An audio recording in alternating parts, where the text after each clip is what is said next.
Top wrapping. Should you do it? Should you not? Let's talk about that.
So the top wrap. Doing setups around here in my local area, I get that question a lot. Should I top wrap? Should I not top wrap? And the answer is always different. Depends on the guitar. There's a lot of people that have very strong opinions. You should always top wrap. You should never top wrap.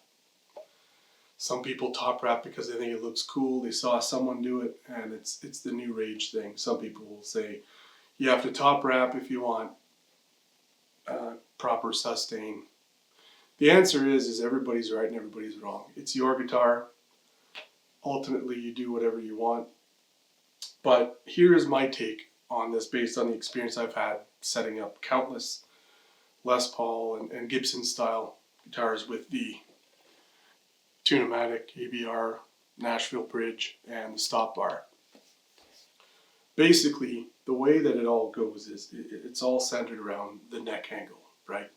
So when I'm looking at a Les Paul, especially if I'm looking to buy one, which it's not every day, right? But when I'm looking at a Les Paul, I'm going to look at how high is the bridge. So if the setup is good, right, at the string height is good, it plays good, look at the bridge, right? So I don't know if you can see. I think we got better focus this time around compared to the last video. So hopefully we can see that. But see how on this particular guitar, the bridge isn't too bad, right? That's pretty good. The way I've got it set up here is instead of top wrapping, because top wrapping would not have enough break angle here, that's a key there.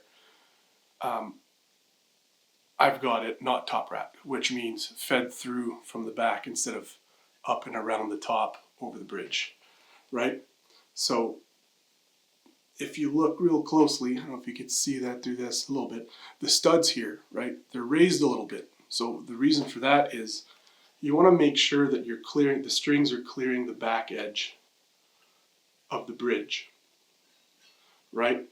If this is too low and the bridge is too high, your strings are going to touch that back edge. You can get string breaking, you can get a lot of pressure on the bridge, and the bridge will start caving in, right?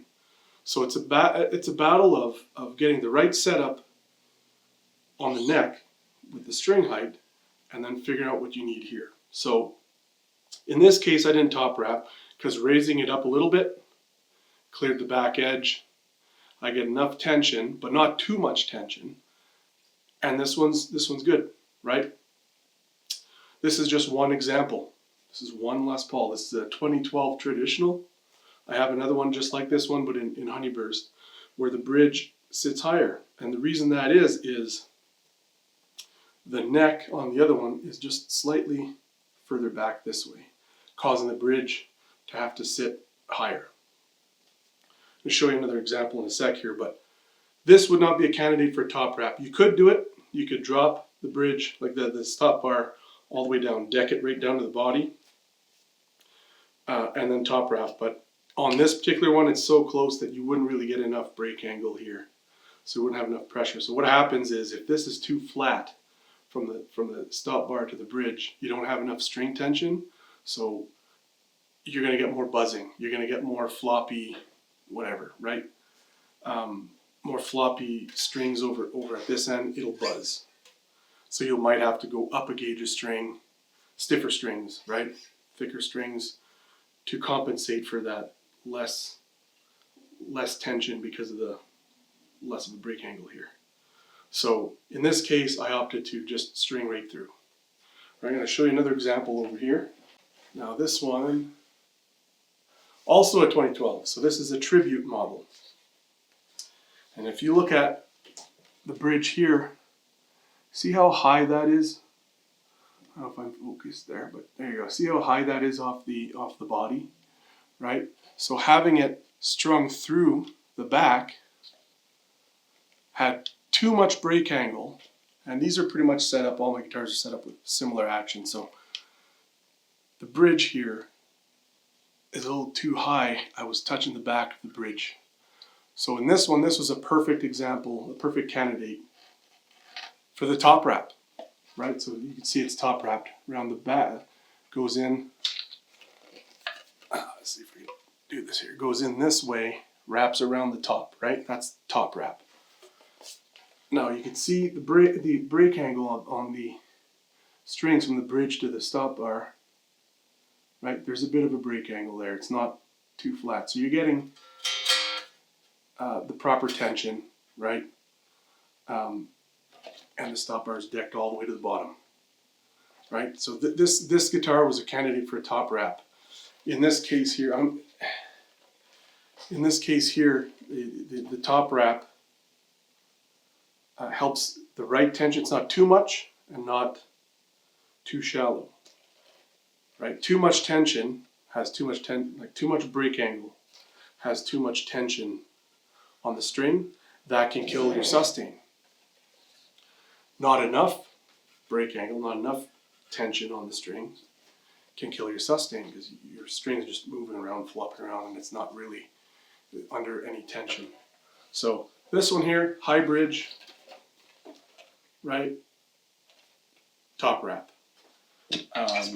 If I would have had it strung normally and raised the stop bar up, the difference it makes is, so see, you've got, these are the bushings that are in the body, right? And this is the stud right here that holds your stop bar, right?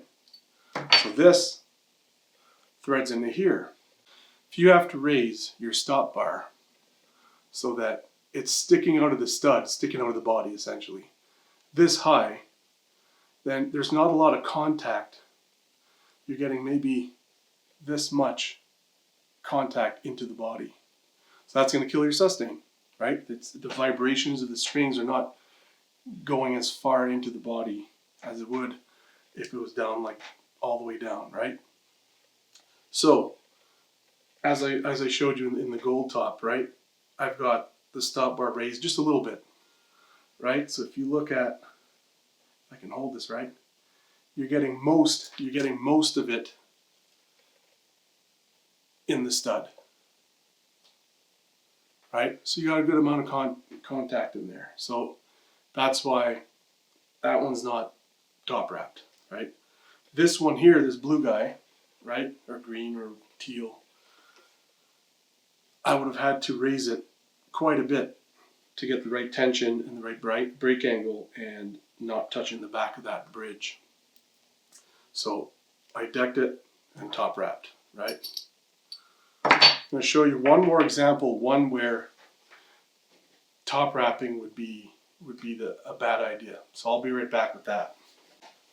All right, so here's the other example here. So this is a burst replica. It's built by a luthier here in Canada, near Toronto, just north of Toronto. And he's taken every measurement, so the carve, the neck angle, the bridge, all that stuff, all those measurements off of a real 59 Les Paul. So this is as close as he can get it based off of the numbers and templates that he's built off of that 59. So if you look at how low that bridge is, right? I don't know if that's in focus, but it's very low. Like there's not much downward adjustment left on that bridge.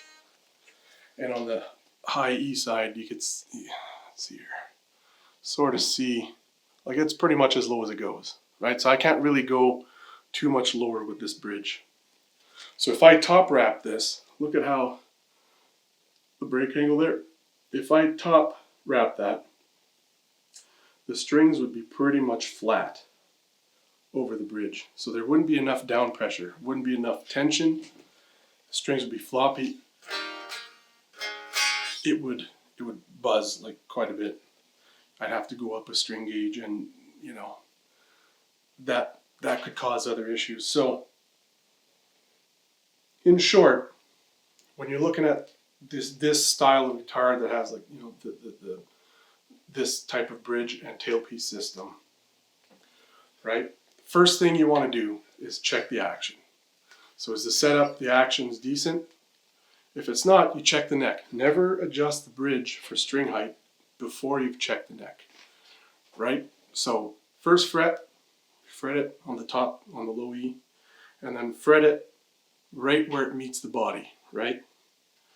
And then right around the 7th fret, if you can reach this far with a pinky, or you can use a capo on the 1st fret. You want a little bit of play, right? So you tap here on the 7th fret. There should be a little bit of space between the string and the fret. That's the proper relief. Not every guitar is the same. Some of them can have a dead straight neck, no relief, and play just fine, and others won't. You know, these are all wood. You could have 10 identical Les Pauls, SGs, Strats, Tellys, whatever, and because it's wood, and because, you know, they are an organic, imperfect machine, they're all going to be a little bit different. So you kind of have to go with the setup based on like what feels right here. Once you have that set up, the string action, the string height is right, the neck relief is right. Look at your bridge. If your bridge is way high up, and if you're looking to buy it, I would pass on it. If it's too high up, you're going to be fighting with it's going to be a top wrap guitar, basically. You'll want to top wrap that. If your bridge is decked to the bottom where you can't go any lower and the action's still a little high here, that's bad too, but you can't really fix that, right? It's all about the neck angle, right? So there's always going to be tolerances at the factory. And so the further back the angle, the higher the bridge has to be for a proper setup. The flatter the angle of the neck, the lower the bridge has to be, and you can only go so low. So that's basically that's my approach to the whole top wrap, no top wrap. You want to get the not too much break angle, but you need enough break angle to put pressure on the bridge and get enough tension on the strings. Too much, you can kill your sustain. It'll make it a little brighter, whereas less break angle, less tension, it'll be a little warmer sounding. So there is some leeway there. It's not a perfect, like very narrow window. You can get it close enough where it feels good and it sustains fine and all that. But that's my approach. If your bridge is high up and you have to get that stop bar really high to clear the back edge of the bridge, you might want to deck the stop bar and top wrap. If your bridge is low, like this one, right, maybe not top wrap that one. If you have to raise the stop bar a little bit to clear the back edge, but they're not too far out of the bushing and the body, of course I'm going to drop that now, right? If it's not too far out of the thing, out of the bushing, if it's not too far out of the bushing, then you know, you can go either way, right? You can leave it like I have on the gold top, or if you want to try top wrapping, it's not going to hurt it. It's not right, it's not wrong. It's all personal preference. It's your guitar. Try the top wrap, see how it feels, right? If you're not sure about setup, then get your guitar professionally set up, and you know, they'll set the action, the neck relief, that whole bit, and then go from there. See how they set up the stop bar, right, and the bridge. And if your stop bar is pulled up and you don't like that, get it decked down right down to the body and top wrap. Try that. You might like it, you might not. That's basically it, right? It's all about the neck angle, right? And it comes from the factory. You can't fix and adjust this unless you're a luthier and you really want to pull the neck. No one wants to do that. So if you're shopping for a guitar, look at the bridge, look at the setup, right? Make sure the neck is right, the setup feels good. Then look at the bridge. If it's high, you got questions to ask yourself, right? Should we buy it and top wrap it, or just move on to the next one, try something else? If you find one where the action is good, but that bridge is decked right down and you can't go a millimeter or two down, then you're never going to get the right action here, right? So try to avoid a bridge that's too low, try to avoid the bridge that's too high. I'd rather go with one that's a little on the high end because you go with top wrap. You can always do that. Another reason why you don't want too much pressure here, you don't want that bridge to go concave or convex. You don't want it to cave in, right? You don't want it to cave down in the middle, because then what's going to happen is you're going to have the right string height on the high and low E, but your middle strings are going to be buzzing because they're going to be too close to the fretboard, because that bridge is going to go from a radius to a flat or, you know, caved in. So that's my approach to top wrap. Should you do it? Not unless you have to. That's my opinion. Not unless you have to. Does it look cool? That's up to you. Ultimately, it's your guitar. It's your preference. None of this is law. But my take is top wrap if you have to, but not because you want to. Top wrap because you've got a guitar that's set up where the bridge is really high and you'd have to have the stop bar out too far. Deck it, top wrap. You're going to get more sustain and more tone out of that because you have more contact with inside the body with that method there. Aside from that, if you don't have to top wrap, my opinion is don't do it. So that's that. Let me know what you think. You know, if you got opinions that differ from mine, I might not care, but I'll read, you know, and I'll see, and I'll take it into consideration if there's something I haven't covered here. I realize I'm a bit messy, right? I'm just kind of doing this off the cuff. I don't want to do too much production work. There's enough channels doing that. And I know this is kind of like not the most unique video idea either. It's pretty hard coming up with stuff, but I'm still trying to figure this out. At least I'm not blurry as hell this time around. So there's that. And with the audio, with the playing segment, I'm actually mic'd to the piece of shit Deville. So you could hear the tubes. The tubes are rattling there in the recording, but that's kind of, you know, part of the territory with an old combo that's probably never really been worked on. Yeah, so that's it for today. Just a quick one. I gotta go get my kids from school, so it's a really nice day out. I hope you guys have a nice day out like we do here. It's the fall, so it's nice and cool, but still warm. The sun's out. Just want to say thanks to everyone who watched the first video and the few of you who've actually trucked through the blurry part, the talking. Means a lot that people are watching. I've got a couple subscribers, which is not huge by any standard, but it makes a difference. It's cool to see that, you know, maybe there's something here. So that's it. Have a great rest of the week. Hope you guys have an awesome weekend. And maybe next time I'll come up with something else that isn't so cold and dry. But don't forget, don't top wrap if you don't have to. But if you do, it's okay. And if you want to, I don't care. It's your guitar.